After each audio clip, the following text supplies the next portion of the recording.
सर्दियों का मौसम था। शेखर बर्फबारी का मजा लेने हिमाचल घूमने जाता है। शेखर अकेला ही घूमने गया था, मगर कई और लोग घूमने आए थे। उनसे वह दोस्ती कर लेता है।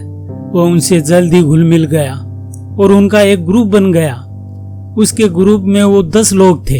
वो सब जहाँ भी घूमने जाते एक साथ जाते थे। एक दिन बहुत जोरों की बर्फबारी हो रही थी। वो सब बर्फबारी का लुत्फ उठाने ऊंचे बर्फीले पहाड़ों के बीच चले गए। वहाँ और भी बहुत सारे लोग उस बर्फबारी का मजा ले रहे थे और अचानक से एक पहाड़ के ऊपर से ढेर सारी बर्फ स्लाइड हो जाती है।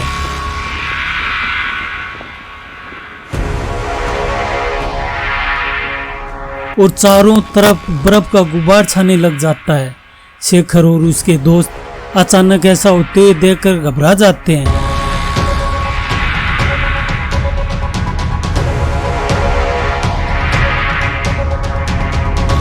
और वो एक दूसरे को देखकर चिल्लाने लग जाते हैं और कहते हैं, भागो यहाँ से वरना हम सब बर्फ के नीचे दब जाएंगे। वो भागते हुए देख रहे थे बहुत से लोग उस बर्फ के नीचे दब चुके थे।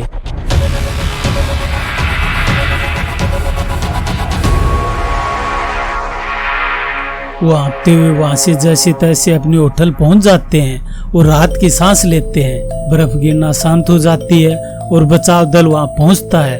कुछ लोगों को तो बचा लिया जाता है, मगर कई लोग बर्फ में दबकर मर चुके थे। जो मर चुके थे उनकी डेड बॉडी को हॉस्पिटल में लाकर कॉफिन में रखकर फ्रिज में रख दिया जाता है और फिर एक एक की शिनाख्त की जाती है और उनके शव उनके घर वालों को सौंप दिए जाते हैं। कुछ ऐसे शव थे जिनकी शिनाख्त जारी थी। वो शव अब भी हॉस्पिटल में थे। शेखर बहुत परेशान था क्योंकि उसका मोबाइल उस हादसे के वक्त भागते हुए कहीं गिर गया था। वो चाहकर भी अपने घर वालों से बात नहीं कर पा रहा था क्योंकि उनके मोबाइल नंबर उसके मोबाइल में फीड थे और उसको नंबर याद नहीं आ रहे थे। 2-3 दिन गुजर चुके थे। वह अपने दोस्तों के पास जाता है। वो सब भी इतने घबराए हुए थे कि उस हादसे के सदमे से बाहर नहीं निकल पा रहे थे। शेखर ने उनसे कहा, हुआ सो हुआ, अब हमें अपने आप को संभालना पड़ेगा। हम सबको तुरंत उस हॉस्पिटल चलना चाहिए जहां उन सब के शव रखे हुए हैं जो बर्फ में दबकर मर गए थे।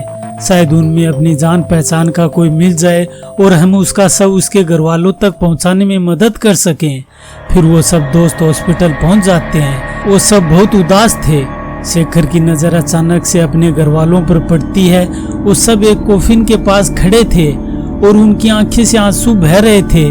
शेखर मन ही मन सोचता है, ये सब यहाँ, और वह तुरंत उनके पास जाता है और उसकी नजर उस कॉफिन पर पड़ती है जिसके सामने उसके घर वाले खड़े थे। वह चौंक जाता है। वह देखता है कि उस कॉफिन में उसका शव पड़ा था।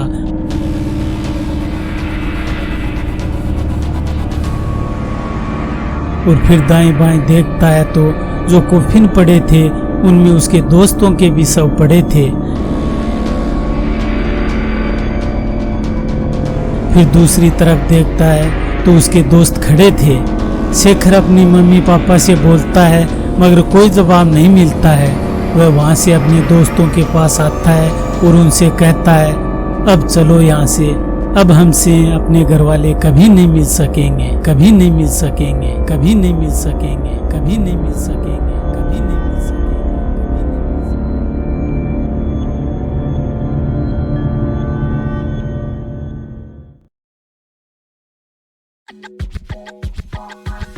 दोस्तों, मेरे चैनल राजसवी प्रोडक्शन पर आपका हार्दिक स्वागत है। मेरे चैनल पर आपको अपने मनोरंजन के लिए विविध प्रकार की कहानियां मिलेंगी, जैसे हास्य,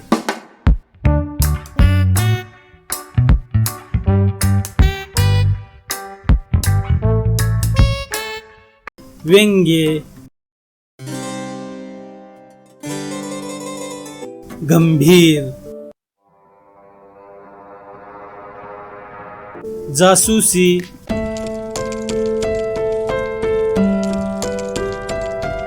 हॉरर, सस्पेंस,